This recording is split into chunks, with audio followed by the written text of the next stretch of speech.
Senhor Presidente, Senhor Primeiro-Ministro, Senhor Ministro das Finanças, Senhoras e Senhores Deputados, aqui chegados, no final da discussão do Orçamento, começaríamos por dizer o seguinte: este Orçamento de Estado não é credível, não senhor, mas que este Orçamento de Estado é socialista, isso é, sim senhor. Não é um Orçamento de Estado credível porque o Governo parte do princípio que vai buscar muito mais impostos do que a economia pode dar. Mas é um orçamento socialista, porque na história democrática das finanças públicas nunca a despesa foi tão alta e nunca o saque fiscal atingiu este ponto. O bolso da classe média ficará vazio, mas segundo o orçamento, as arcas do Estado, essas ficam cheias. Ora, falemos com franqueza. O Governo podia e devia ter feito de outro modo. Os senhores sabem, nós sabemos e o país inteiro sabe. A economia portuguesa, infelizmente, nem está a crescer, nem vai crescer o que os senhores estimam. A diferença entre estagnação ou recessão interessa menos do que perceber que o importante era crescer. Podiam ter humildemente revisto esta lei de meios, fazendo aderir o Orçamento do Estado à realidade. Em vez disso, vão submeter este Parlamento e a vossa própria maioria a votar o que conscientemente todos sabemos que não é credível. Os senhores sabem, nós sabemos e o país sabe. A receita fiscal não vai crescer tanto quanto os senhores estimam e desejam. Não há poder de compra que chegue para pagar mais 5% de IRS. Não há consumo que aguente uma previsão de mais 6% de IVA. Não há contratos que justifiquem mais 8% de imposto de selo. Não há aquisição de automóveis que justifique mais 17% de imposto de veículos. E a não ser que os espanhóis se venham abastecer a Portugal, o que seria muito estranho, porque eles compram o litro de gasolina a menos de 90 cêntimos e nós a mais de 1,15 €, não há imposto sobre os produtos petrolíferos que justifique a ideia de que a receita vai crescer mais 4%. Ou seja, uma de duas. Ou esta receita é uma ficção e não se recomenda que o orçamento estime conscientemente receitas ficcionais, ou os contribuintes que se preparem. É um saque fiscal o que aí vem. A administração fiscal devia concentrar-se em quem não paga e devia pagar. Está cada vez mais dedicada e concentrada a amassar, a irritar e muitas vezes a extorquir e a espoliar aqueles que trabalham e pagam devidamente os seus impostos. Podiam ter feito de outro modo. Rever humildemente este orçamento. Ajustar a lei de meios à realidade da economia. Prever um crescimento mais realista e uma receita mais sensata. Mas não. O Governo prefere que esta Assembleia vote um orçamento cuja estimativa de receita todos sabemos conscientemente que está errada. E é isso que pedem à vossa própria maioria. Os senhores sabem, nós sabemos e o país sabe que se a estimativa de receita estiver errada, o valor do déficit fica contaminado.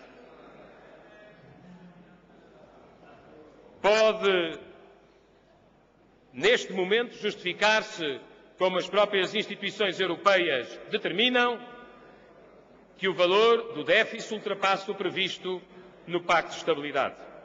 Mas o problema é que o déficit previsto não é melhor porque se gaste melhor ou mais onde é mais necessário.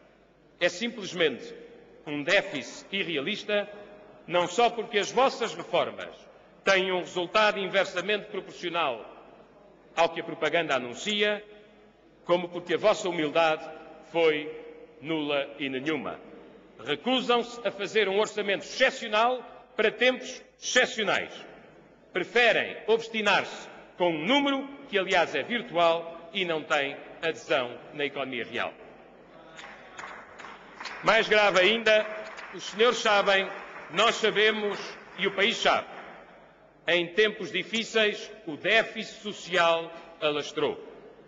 E os senhores não o reconhecem minimamente. Há 4 anos, o deputado José Sócrates considerava que 6,9% de desemprego era um alarme para que tocassem todos os sinos de Portugal. Agora, com 7,7% de desemprego, o primeiro-ministro José Sócrates prefere não ouvir as vozes do desespero e julga que o silêncio mata a fome de quem quer que seja. Assim como andaram um ano a negar a crise que era evidente, agora não querem perceber que a verba prevista no Orçamento de Estado para o desemprego que temos, para aquele que infelizmente podemos vir a ter, nem é adequada, nem é necessária, nem é proporcionada. Senhor Presidente, Senhor Primeiro-Ministro, Senhor Ministro das Finanças, Senhoras e Senhores Deputados, acresce, em segundo lugar, que este orçamento era a vossa última oportunidade, mas transformou-se, infelizmente, numa oportunidade perdida para os portugueses. Vamos para 4 anos de socialismo e vamos para o 5º orçamento socialista. É tempo de perguntar: onde está a promessa de não aumentar impostos? Em Inglaterra? Onde estão os 150 mil novos postos de trabalho? Todas as manhãs a emigrar para a Espanha? Onde estão os 300 mil idosos que sairiam do limiar da pobreza? Nas províncias de Portugal, onde a pensão não chega para comprar os remédios e tomar 2 refeições por dia?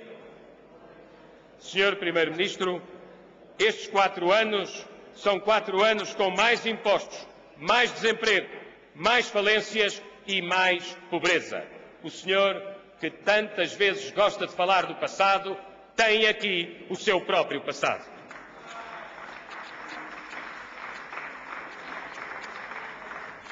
Este orçamento, em tempos excepcionais, podia ter sido uma oportunidade ao país, às pequenas e médias empresas e às famílias mais desfavorecidas. Não o é exclusivamente por teimosia do Partido Socialista. As pequenas e médias empresas que estão sem liquidez e sem acesso ao crédito podiam ter a oportunidade neste orçamento de ver reduzido, não necessariamente eliminado, o pagamento especial por conta e o pagamento por conta. Insensibilidade do PS que não o quis.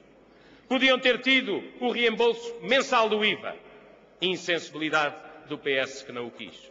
Podiam ter garantido que as dívidas do Estado, aquelas que até há pouco tempo não existiam, nem eram importantes, serviam para garantir os empréstimos que neste momento o sistema financeiro exiguamente dá às empresas. Insensibilidade do PS que não o quis. À classe média este orçamento também podia ter dito muito mais do que dirá. Podia ter-se baixado a retenção do IRS da classe média, mas o PS ignorou essa proposta. Podia ter-se ajudado as famílias com empréstimos, com uma ajuda compensadora, transitória e excepcional relativamente ao ano de juros altos que tiveram. Mas o PS não esteve sequer disponível para discutir essa proposta. Podia ter-se dado um passo em frente, nem que fosse o primeiro sinal, a favor do quociente familiar nos impostos. Mas o PS não esteve disponível para ouvir essa proposta. Até se dá o caso que neste orçamento aconteceu o facto inesperado. É que em matéria de alimentos o casamento não tem o que o divórcio tinha. Solução óbvia: dar aos casados o que já se dava aos divorciados. Solução original e socialista. Os casados continuam a não ter e os divorciados perdem o que tinham. E dizem os senhores que são progressistas. Mas é na área social que este orçamento é ainda mais injusto. Este orçamento é ótimo para o rendimento mínimo. É péssimo para as pensões de reforma. O resultado é que sujeitos que podem trabalhar, mas não querem fazer esforço e até estão no café a gozar com quem trabalha, levam 20% de aumento nas verbas do rendimento mínimo. Mas quem tem para viver todos os meses 190 euros ou 236 euros levam um aumento de apenas 5 euros. E dizem os senhores que são pela justiça social e que são por quem trabalha. Perdeu-se a oportunidade de melhorar no tempo. Pode concluir, Sr. Deputado. Terminarei, Sr. Presidente. Perdeu-se a oportunidade de melhorar no tempo e na realidade social das famílias a prestação relativa ao desemprego. Pura e simplesmente porque o PS não quer ver e não quer admitir que temos nessa matéria um problema maior. De modo que, Sr. Presidente, Sr. Primeiro-Ministro, Sr. Ministro das Finanças, Senhoras e Senhores Deputados, até o caso dos deficientes das Forças Armadas vos escapou. Nem em relação a deficientes que fizeram uma guerra, independentemente da sua opinião, e a quem injustamente foram cortados, com participações nos remédios e valores nas pensões, os senhores mostraram um módico de sensibilidade ou de abertura ou de compromisso. Neste Orçamento de Estado, não temos uma lei de meios excepcional para uma situação excepcionalmente dura em termos Pode concluir, sociais. Sr. Deputado. E, Sr. Presidente, não houve nenhuma cultura de negociação nem de compromisso, pura e simplesmente porque os senhores acham que uma maioria absoluta permite tudo, pode tudo, incluindo desmentir a evidência.